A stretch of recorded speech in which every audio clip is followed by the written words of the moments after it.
Baik, buka matamu dan biarkan dunia masuk ke dalamnya. Mari ikuti aku dalam perjalanan menuju organ terkompleks kedua di tubuhmu setelah otak. Tapi perhatikan baik-baik, karena semua ini akan terjadi dalam sekejap mata. Tugas pertama yang kita punya, memasuki mata. Mari kita ikuti partikel debu yang mengambang dan mendarat di kornea ini. Kornea adalah kubah luar yang menutupi matamu. Kamu bahkan bisa merasakan bentuknya. Tutup kelopak matamu, taruh jari telunjukmu di atasnya, jangan lupa cuci tangan dulu, lalu gerakan matamu ke kiri dan ke kanan. Terasa ada benjolan? Nah, itu dia. Di sini tak ada pembuluh darah. Korneamu mendapatkan oksigen langsung dari udara, dengan kata lain, matamu bernapas, tapi kornea dipenuhi saraf yang sangat sensitif. Saat merasakan benda asing, otot-otot tercepat di tubuhmu mulai bergerak. Matamu berkedip, partikel debu itu pun terhempas. Mari kita coba ini lagi. Satu-satunya cara untuk masuk ke mata adalah dengan cahaya. Begitulah cara penglihatanmu bekerja, dan itu sebabnya kamu tak bisa melihat dalam gelap. Ya iyalah, tapi bagaimana kita bisa melihat objek yang tidak memancarkan cahaya? Cahaya yang datang dari sumbernya, baik itu bohlam atau matahari, mengenai objek. Sebagian diserap dan sebagian dipantulkan lalu masuk ke mata kita. Pantulan itulah yang terlihat di matamu. Kita akan bahas lebih lanjut nanti. Sekarang, ruangan ini masih terlalu gelap. Ada yang bisa menyalakan lampu? Nah, begini lebih baik. Mari mendekat ke mata dan bergerak dalam kecepatan cahaya, lalu melewati kornea. Bentuk kornea menyerupai kubah untuk membantu memfokuskan cahaya ke tempat selanjutnya, lensa. Tapi sebelum sampai di sana, kita melewati pupil. Tapi ini bukan lingkaran hitam di bola matamu, melainkan lubang. Warnanya hitam karena tak ada cahaya di dalam matamu. Sementara itu, warna merah yang muncul ketika kamu difoto menggunakan flash disebabkan cahaya dari kamera melewati dan memantul di bagian belakang matamu. Di sana, penuh pembuluh darah. Jadi, pupil matamu menyala merah. Tapi, pupil ini terlalu kecil, aku hampir tak bisa masuk. Oh, cahayanya terlalu terang. Otot-otot kecil di irismu, yaitu bagian berwarna di matamu yang kita semua ketahui dan kagumi, telah mengendur agar pupil mengecil. Dengan begini, cahaya yang masuk tidak terlalu banyak dan melindungi matamu dari cahaya yang terlalu terang. Redupkan lampunya sedikit, maka otot iris pun berkontraksi. Pupil menjadi lebih besar karena mata butuh lebih banyak cahaya. Akhirnya, kita sudah menembus pupil dan melihat lensa yang sedikit lebih besar dari kancing baju. Seperti telinga dan hidung, lensa mata terus tumbuh sepanjang hidup. Dan, sama seperti kamera, lensa mata memfokuskan cahaya lebih tajam. Dengan begitu, cahaya mengenai tepat di tempat dia harus berada di retina, yaitu di bagian belakang mata. Sepertinya manusia yang kita tumpangi ini rabun jauh, objek di kejauhan tampak buram. Lihatlah di mana lensa memfokuskan cahaya menjadi satu titik, bukan di retina, tapi sedikit di depannya. Ini terjadi ketika matamu agak terlalu panjang.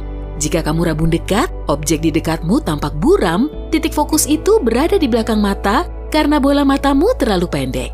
Jangan khawatir, semua bisa diperbaiki oleh kacamata. Oh, ini lebih luas daripada dugaanku. Halo?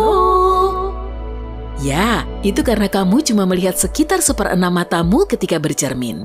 Sisanya ada di dalam kepalamu. Seperti lagu itu, ukuran matamu kira-kira sebesar bola pingpong. Dan di dalam organ yang tampaknya kecil ini, ada lebih dari 2 juta bagian yang bekerja. Tunggu, semuanya bergeser ke kanan. Sekarang ke kiri. Manusia kita pasti sedang mencari sesuatu. Matamu bergerak berkat 6 otot yang menahannya di rongga mata. Saat satu sisinya berkontraksi, pandanganmu berubah arah. Ke atas, ke bawah, ke kiri, ke kanan, ke semua arah. Baik, semuanya sudah tenang. Jadi, mari kita lanjutkan mengikuti arah cahaya. Katakanlah, kamu sedang melihat apel besar mencolok yang tergeletak di atas meja biru. Serta, ada bola lampu kuning digantung di atasnya. Jika kamu bisa melihat gambar ini di layar belakang matamu, bentuknya sebenarnya terbalik. Ini terjadi karena lensa membelokkan cahaya. Tapi, kamu tak bisa melihat gambar ini di retina karena mata bukanlah proyektor. gambar ini cuma cahaya yang mengenai beberapa jaringan di dinding belakang bola mata. Ada saraf dan reseptor khusus di sana. Keduanya mengubah cahaya yang masuk ke mata menjadi impuls saraf yang kemudian diterjemahkan dan dinalari oleh otak. Jadi, perjalanan kita berlanjut. Inilah reseptor tadi. Bentuknya bisa berupa kerucut atau batang. Kerucut membuat matamu yang luar biasa bisa mendeteksi sampai 7 juta warna. Namun, yang mengejutkannya, kerucut ini hanya terdiri dari 3 jenis, merah, hijau, dan biru. Kombinasi dari ketiganya lah yang memungkinkanmu melihat magenta, chartreuse, atau cyan. Kecuali bagi orang yang buta warna.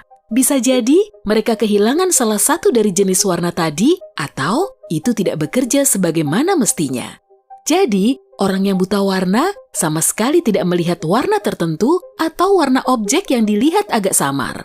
Misalnya, jika kerucutmu yang sensitif warna hijau bermasalah, warna hijau dan kuning akan terlihat coklat kemerahan. Ada juga sel batang. Tugasnya menangkap warna hitam, putih, dan lebih dari 500 rona abu-abu di antaranya. Rupanya, ada lebih dari 50 rona abu-abu. Sel batang di matamu juga lebih banyak dibanding kerucut dan sebagian besar bertanggung jawab atas penglihatan periferalmu. Yap, segala sesuatu di luar bidang penglihatan langsungmu terlihat seperti TV hitam putih. Sel batang juga membantumu melihat saat cahaya redup. Fotoreseptor di matamu sangat sensitif, mereka bahkan dapat memproyeksikan gambar yang sebenarnya tidak ada. Kamu pernah menatap cahaya terang, lalu memejamkan mata atau mematikan lampu, tapi kemudian kamu masih bisa melihat bentuk bola lampu yang melayang di depan matamu? Itu disebabkan oleh fotoreseptormu yang terus mengirim informasi visual ke otak. Sel batang dan kerucutmu terhubung ke neuron sehingga data dialirkan lewat sana dan dikirim ke saraf optik. Disinilah pembuluh darah dan jalur utama ke otak masuk dan keluar dari bola mata. Ini juga tempat titik butamu berada, sebab tak ada sel batang atau kerucut di sini. Kamu juga bisa mengujinya, ambil selembar kertas dan pena. Tunggu sebentar, oke. Nah, buat titik di sisi kiri dan tanda tambah dengan jarak 1 tangan di sebelah kanannya. Pegang kertas di depanmu, tutup mata kanan, lalu tatap tanda tambah tadi. Tanda titik akan menghilang karena berada di titik butamu. Kalau tidak hilang, gerakan kertas mendekat atau menjauh sampai titik itu hilang. Lakukan hal yang sama dengan menutup mata kiri dan tatap titik menggunakan mata kanan. Tanda tambah pun akan hilang saat memasuki titik butamu. Kamu tidak menyadari ada titik buta ini karena otakmu mengisi informasi yang hilang. Jadi, mari kita berjalan melewati saraf optik dan masuk ke penafsir pesan, yaitu otak. Au, aku kesetrum. Ah iya, kita berada di sistem saraf saat ini. Jadi, kita bergerak bersama impuls listrik. Saraf optik mengarah ke korteks visual otak. Disinilah gambar terbalik diterjemahkan menjadi sesuatu yang kita pahami. Itu meja biru dan ada apel merah tergeletak di atasnya. Juga ada lampu kuning bersinar di atasnya. Otakmu pun tahu mana yang atas dan bawah berkat telingamu. Sebenarnya sih, sistem keseimbanganmu yang memang sebagian besar berada di telinga. Mari lanjut. Otak juga merupakan tempat kepingan-kepingan puzzle yang hilang seperti objek di titik butamu. Diisi dengan informasi dari koleksi arsipnya yang super besar. Titik di sebelah kiri berada di titik buta, jadi aku akan mengisi ruang yang kosong dan membuatnya terlihat seperti kertas putih mulus di sana. Tapi, perjalanan kita bukan dimulai saat memasuki mata bersama cahaya. Perjalanan kita dimulai ketika cahaya dari sumbernya memantul dari suatu objek, lalu ke mata. Kenapa kita melihat warna yang berbeda-beda? Karena cahaya yang terlihat bergerak dalam panjang gelombang yang berbeda.